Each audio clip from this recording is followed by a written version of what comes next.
Good evening, TikTok. It's Chumahan, your friendly neighborhood American Indian and lawyer with a little bit of light reading on a group called the Black Panther Party.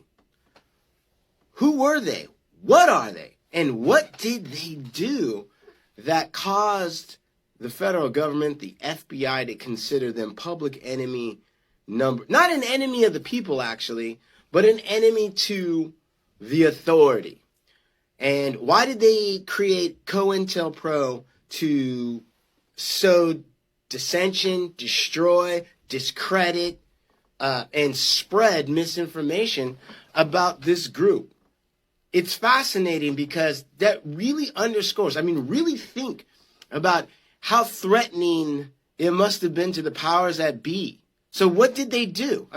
I've heard of Huey Newton and I've heard of Bobby Seale, and I kind of have a sort of, you watch some TV, some documentaries, but you don't really know what's going on. So this is some tidbits, some thoughts, some rabbit holes, probably about what some of the greatest teachers of how to take your power, I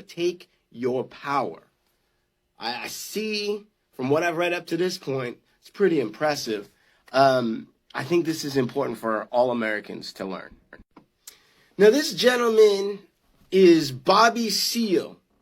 He was living in Oakland around the same time that Huey Newton was living in Oakland. I believe his family, as part of like the quote unquote Great Migration, I guess a lot of African Americans, a lot of folks moved out of the South, between 1910 and 1970. And I believe that Bobby Seale's folks came earlier. And so he'd been in the Bay Area earlier.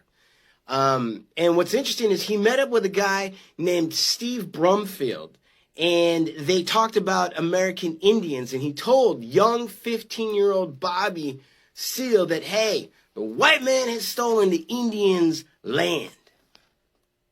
So these young, idealistic youngsters wanted to emulate the Lakota warriors.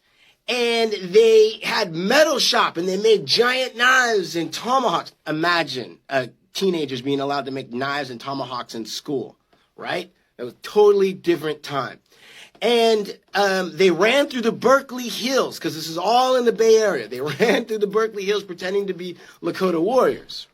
I don't have enough time for the next issue, so I'm going to just go ahead and follow it up after this. But remember, where we're leaving off, long before the Panther Party, Bobby Seale is pretending to be an American Indian.